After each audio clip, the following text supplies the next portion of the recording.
In the name of the Father, and the Son, and the Holy Spirit. Amen. Amen. Please be seated.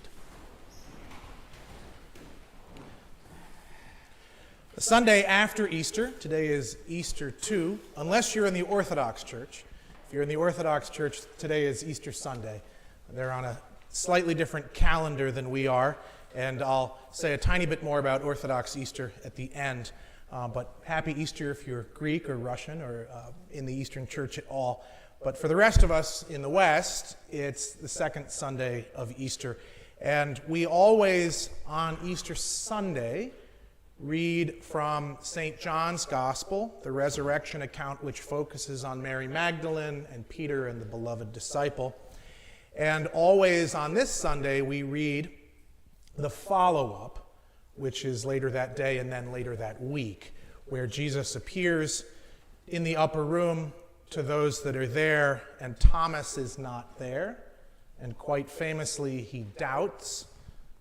I'm not sure if it's because he doubts or because the church has been reading this every single Easter for 2,000 years, but he's known as Doubting Thomas. You've probably heard that, right? Don't be a doubting Thomas. It's an unfortunate nickname for somebody who was one of the apostles, but that is our reading for today. And it's worth noting a couple of things. First, he does come to faith, and there is that wonderful line that Jesus says, "Have you believed because you have seen me? Blessed are those who have not seen and yet have come to believe." And I think that it's worth noting that there is a tradition in the gospel narratives, plural, that the disciples, that Thomas was not the only one who doubted. And I'd like to read something for you which we don't read as often. We will read this actually on Trinity Sunday, and it's from St. Matthew's Gospel. For those of you, which should be everybody, there should be at least one or two Bibles in every pew, and they're New Revised Standard Versions, and if you want to grab it, you're welcome to. I'm not going to wait for you, but it's Matthew 28, verse 16, all the way to the end. And as a little bit of a preface and some background, if you were here at the Easter Vigil this year, we read the resurrection account from St. Matthew's Gospel a week ago Saturday. And this picks up where that left off. So this is following up from Matthew's resurrection account. Now listen to this. It's worth, because I don't think we read it that often. Now the 11 disciples, remember, Judas has betrayed Jesus, so he's not there anymore. The 11 disciples went to Galilee, to the mountain to which Jesus had directed them. We are after the resurrection. Jesus has died. He has risen from the dead. When they saw him, they worshipped him. But some doubted. We don't read that all that often. It doesn't say, but Thomas doubted. It says, but some doubted. Now, there's an interesting thing here, and if you're into books and Bibles and translations, you may or may not find this somewhat humorous. I think it is. The Vulgate is the Latin Bible that goes back to, give or take, 400 AD. And most Bibles after the Vulgate intentionally and sometimes unintentionally follow the translation patterns of it. Punctuation, phrasing, choice of words, that sort of thing. The King James, I assume you're all somewhat familiar with the King James Version, is also known as the Authorized Version because it was and remains the authorized text in the Church of England. That followed the Vulgate in many ways, though it drifted when it could. In England, there was a revised version of the King James. Do you want to know what it was called? Bible names are great. It was called the Revised Version. So it was a revised version of the Authorized Version. In America, In about the 1950s, a very popular and well-done translation called the Revised Standard Version came out. And it was revised, standard. They didn't say authorized because we're not in England, but it followed the the King James path, and it was the Revised Standard Version. Thus far, this is boring, but it gets a little more interesting. In the 80s, a new translation came out of updating the Revised Standard Version. You should have that in your pews. It's the aptly and very well named New Revised Standard Version. That's what I just read. When they saw him, they worshipped him, but some doubted. Within the last year, they came out with a new version of the New Revised Standard Version. Any guesses what that's called? It's getting close. It's the, see if you can follow this, the New Revised Standard Version Updated Edition. They are good translators. They don't name their Bibles all that well. But at least it's clear. Now, in the New Revised Standard Version Updated Edition, which recently just came out, they translate this a little differently, and it makes a big difference. In our translation, when they saw him, they worshipped him, but some doubted. In the updated edition, when they saw him, they worshipped him, but they doubted. Some, they. Now that is a little different. One assumes, I think, that, and some did not. And the other seems to assume that it was kind of a general feeling among all of them. Now, think about Thomas in this light. Doubting Thomas. Well, he's not alone. And to be clear, I know enough Greek, I took a fair amount of it, to know that you can legitimately translate it, but some doubted, or but they doubted. And when you translate things, there are really three things that come into play. One, recent scholarship. The documents that are out there, how you translate something. You know, a translation is a translation is a translation, except that the more scholarship there is, the more accurate it can be, right? I think we know that. Two, when you make a translation, you have to make it readable for those who are reading it. I am currently listening to a solid version of my second favorite novel. If you've never read The Count of Monte Cristo, I recommend it. But it was originally in French. And the translation makes a great deal of difference to an English speaker, whether or not I fall asleep listening to it or not. The same is true with the Bible. It's important that the translation is readable. And as we all know, readability is only part of it. How many of you know the, quote, new version of the Lord's Prayer off the top of your head? Not that many. Why? Familiarity is part of that too, right?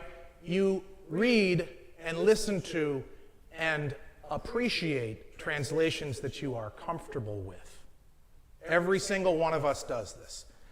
Three, so one is scholarship, two is comfort and readability, and three is the particular acts that you are consciously or subconsciously grinding. Right? When you make a translation, and you can go one way or the other, generally you go the way that you agree with. Right? And in the Bible, that matters. Now, this is a perfect example of this. Which way do you go? Some doubted, or they doubted? If it's some, and I'm more comfortable with the some doubted, why? Because that allows me happily and comfortably to live in a world of faith where I can be a little bit like Jesus looking out at the gathered Christian communities around the world and see sheep and goats, some that doubt and some like me that have great faith. So I struggle with the other translation, which is that actually we all have doubts. Actually, we're all sinners. Actually, even in the presence of the risen Lord, there's the tradition that some or they, all of them, had their doubts. And that is a challenging thing to struggle with. Being up on that mountain, we know these mountaintop experiences from other passages in the Bible where everything is supposed to be crystal clear. And yet there's doubt. Every one of us doubts. Me, you. If you say you have no doubt, I suspect that you are not telling yourself the truth. It is challenging enough to be a Christian. Faith is a hard road sometimes. And I take great comfort in the knowledge that whether it was just Thomas, who had spent time with Jesus in his ministry, or whether it was some of the disciples, the 11 that had basically stuck through and made it to the mountain, or whether it was them all. And there's other traditions that it was the 11, they didn't have their doubts, but the rest of the disciples did. Does it really matter? We all have doubts. And I want you to know that if you have doubts, and when you have doubts, you're in good company. Everybody in the church does. Going all the way back 2,000 years to that mountaintop moment, where even though they worshiped Jesus, there was something there that they struggled with. And I think we all do in different ways. So when you are in a moment of deep doubt, or deep darkness, or deep despair, have no fear, because God is still with you even in those moments. And pray for the power of the Holy Spirit to be with you in your life, to help you along that journey, to focus you on the light, even when you know it's right in front of you, but you're struggling to see it. That's number one. Number two, on the translation issue. Every one of us reads things that are comfortable to us, and that's okay.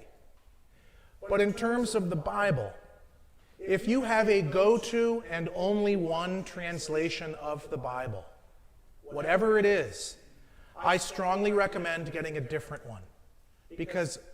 Not because the one that you're reading is wrong, but because often we read things that support our own ideas and assumptions. And we keep telling ourselves the same story in the same translation with the same viewpoint.